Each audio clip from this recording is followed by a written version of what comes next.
مسلم league نون کی ترجمان مریم اورنگزیب نے کہا کہ عوام عمران خان سے اس کی کارکردگی کا پوچھ رہے ہیں، مذہب کا نہیں۔ مریم اورنگزیب نے کہا کہ آج مریم اور حمزہ مہنگائی مارچ کی قیادت کریں گے۔ مسلم لیگ نون کے ورکرز اور افراد مہنگائی مکاؤ مارچ میں شرکت کریں گے۔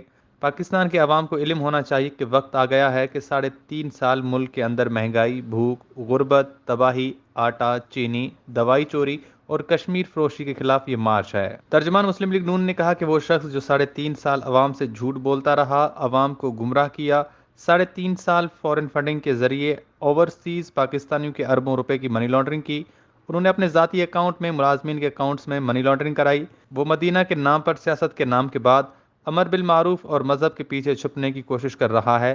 عوام تم سے چوری کے پیسے کا حساب مانگ رہی ہے، اربوں کی منی لانڈرنگ اور لوٹ مار کا حساب چاہتی ہے۔ مریم اورنگزیب نے کہا کہ مذہب کے پیچھے چھپنے کی کوشش مت کرو، روز کھڑے ہو کر سرکاری وسائل استعمال کر کے سیاسی مخالفین کو گالی دیتے ہو، انتشار اور نفرتیں پھیلاتے ہو، مذہب کے پیچھے چھپتے ہو۔ یہ حق اور سچ کی لڑائی ہے، عوام حق اور سچ کے ساتھ کھڑی ہے، اپنے روزگار کے ساتھ کھڑے ہوں گے۔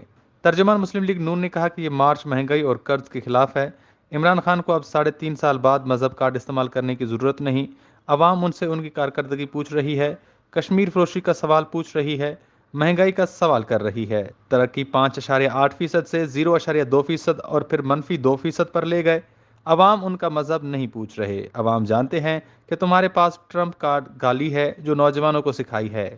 یہی نوجوان آپ کے خلاف اٹھ کھڑے ہوئے ہیں کیونکہ نوجوانوں کو روٹی، روزگار، حقوق چاہیے۔